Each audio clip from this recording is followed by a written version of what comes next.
Quelques jours après la rencontre des présidents Bédié et Ouattara, et suite à l'appel du président Bédié de se concerter avec tous les groupements politiques de la coalition d'opposition, ce vendredi 13 novembre, la CDRP, qui est la coalition pour la démocratie, la réconciliation et la paix, après rencontre avec le président Bédié, a fait un mémorandum. Écoutez. Mémorandum des partis politiques membres de la CDRP relative à l'appel de M. Alassane Ouattara pour renouer le dialogue avec le président Henri Konan Bédié. Contexte. Au cours de son allocution télévisée du lundi 9 novembre 2020, le président sortant, Alassane Ouattara, a exprimé son désir de rencontrer le président Henri Konan Bédié. Cette rencontre, qui s'inscrit dans le cadre du dialogue politique réclamé de longue date par l'opposition, a eu lieu le 11 novembre 2020 au Golf Hotel. Les deux personnalités ont convenu de se revoir pour approfondir les discussions en vue de réunir les conditions d'une paix véritable et durable en Côte d'Ivoire. Les partis membres de la CDRP félicitent et encouragent le président Henri Konan Bédié pour son sens élevé de la responsabilité en acceptant cette rencontre. Les partis membres de la CDRP, acteurs privilégiés de l'actualité récente de notre pays, viennent par ce mémorandum donner leur point de vue sur les discussions qui s'ouvrent. Il est utile de rappeler que la CDRP et la quasi-totalité de l'opposition ont très tôt décidé déceler les signes avant-coureurs de la crise que nous vivons aujourd'hui lorsque le président sortant, Alassane Ouattara, contre toute attente, a décidé de briguer un troisième mandat alors que la Constitution de la Côte d'Ivoire limite le nombre de mandats à 2. Pour aboutir à ces fins, il a créé un environnement politique délétère, mis en place des organes totalement acquis à sa cause, notamment une commission électorale dite indépendante et un conseil constitutionnel totalement à ses ordres.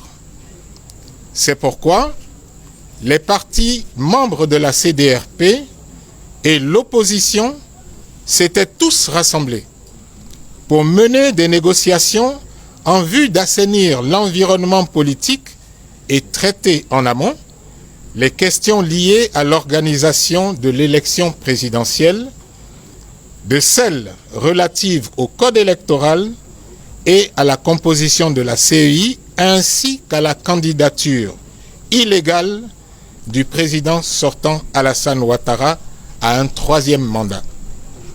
Malgré les appels et autres recours à des institutions nationales et internationales, à des correspondances et autres saisines qui en font foi, les démarches initiées par la CDRP et toute l'opposition n'ont jamais été entendues par le régime de M. Alassane Ouattara et par le RHDP.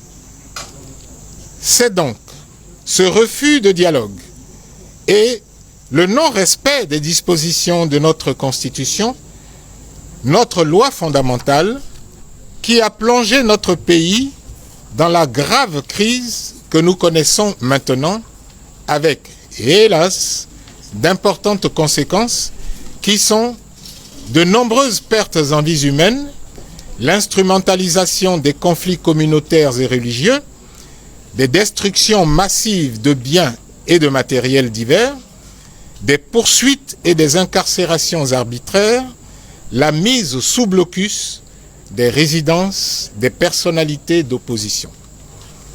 Pour amener une paix durable dans notre pays, la Côte d'Ivoire et abréger la souffrance des populations, la CDRP continuera de privilégier la voie du dialogue et la négociation. Il y a cependant à tout cela des conditions. La CDRP exige, compte tenu de l'environnement actuel et de ce qui précède, que les conditions qui suivent soient satisfaites avant toute discussion. Nul ne peut, et nous citons, aller à une table de négociation en étant bâillonné, privé de ses droits élémentaires et de sa liberté de mouvement. Cette citation est prise d'une déclaration du PDCI-RDA en date du 11 novembre 2020. C'est pourquoi, avant ces négociations, la CDRP demande la levée définitive du blocus autour de la résidence du président Henri Konan Bédié, la levée définitive du blocus autour des résidences de tous les leaders de l'opposition, notamment celle du professeur Maurice Kakou-Gikawe, du professeur Aswa Adou, secrétaire général du FPI, de messieurs Afin Guessan, président du FPI, Albert Mabri Touakeus, président de l'UDPCI, et de Hubert Oulaye, président du comité de contrôle du Front populaire ivoirien.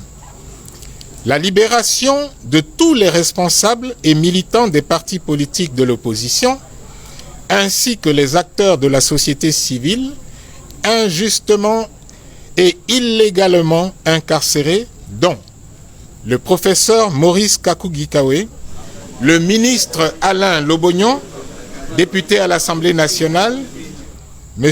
Ndri-Pierre Narcisse, le président Félicien Sekongo, Madame Anne-Marie Bonifon, Madame Pulchéry Gbalé, Madame Valérie Yapo et le porte-parole de l'opposition, le président Afi Nguessan et les sénateurs Seribi Nguessan et Bassi Kofi.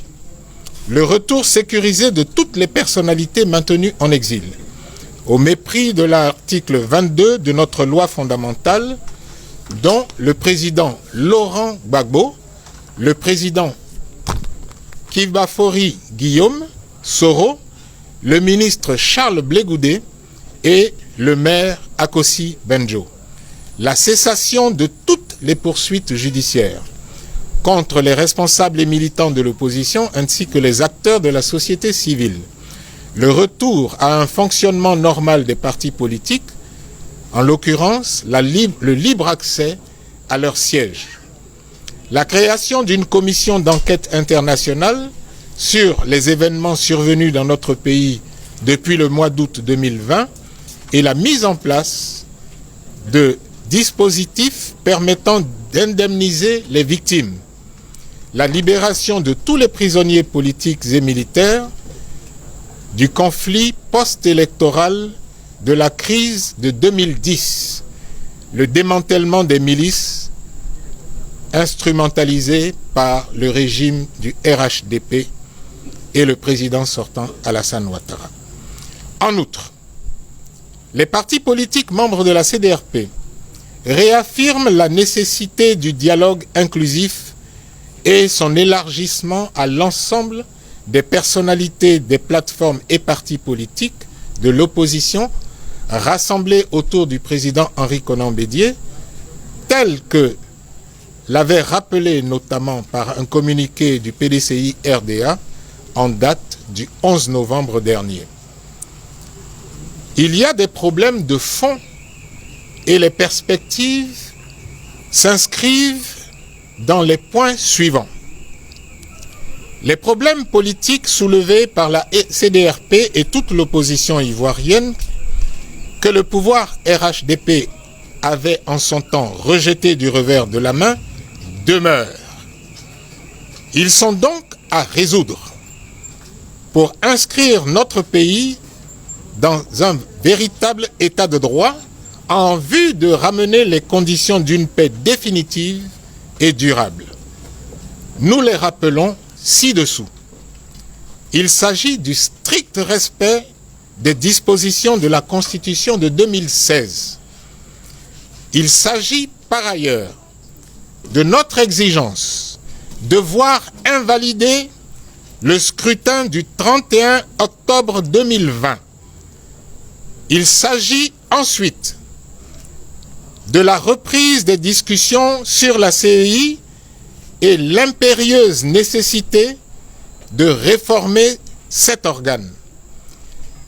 Enfin, la dissolution et la réforme du Conseil constitutionnel et l'audit par des instances neutres, indépendantes et crédibles du fichier électoral ivoirien. La CDRP, consciente de ses responsabilités historiques, informe ses militants et sympathisants qu'elle a pris la décision de maintenir le mot d'ordre de désobéissance civile dans le respect de la non-violence et de la paix. Elle appelle tous ses militants à rester mobilisés et à attendre les mots d'ordre que nous allons passer très bientôt. Fait à Abidjan le 13 novembre 2020, la CDR.